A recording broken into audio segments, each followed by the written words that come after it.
નમસ્તે, જય શ્રી કૃષ્ણ, રાધે રાધે, નારાયણ. આપણે અત્યાર સુધીમાં મનુસ્મૃતિમાં ધર્મશાસ્ત્ર વિશે 1 થી 5 શ્લોકમાં વિગતવાર જોયું. હવે બ્રહ્માનું પ્રાગટ્ય વિશે વાત કરીશું, જેમાં અધ્યાય પહેલામાં 6થા શ્લોકમાં કહ્યું છે કે તત્ત સ્વયંમાં ભૂભર્વ ભગવાન વ્યક્તકો વ્યંજય નિંદનમ મહાભૂતાદિ ઋતોંજા પ્રાદુ રાશિ નમો નુદહ, એટલે કે પછી એ પ્રલયકાળના અંતે અવ્યક્ત બાહ્ય ઇન્દ્રિયોના અવિષય અસ્ખલિત સામર્થ્યવાળા અને પ્રકૃતિના પ્રેરક ભગવાન સ્વયંભૂ મહાભૂતો વગેરે રૂપ આ પ્રત્યક્ષ જગતને પ્રગટ કરતા બ્રહ્મા રૂપે પોતે પ્રગટ થયા.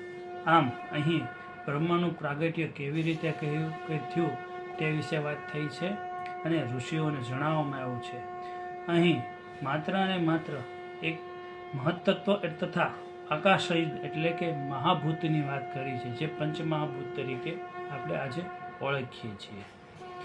હવે આની પછીનો 7મો શ્લોક છે, જે આ બ્રહ્માના પ્રાગટ્ય વિશેનો જ છે.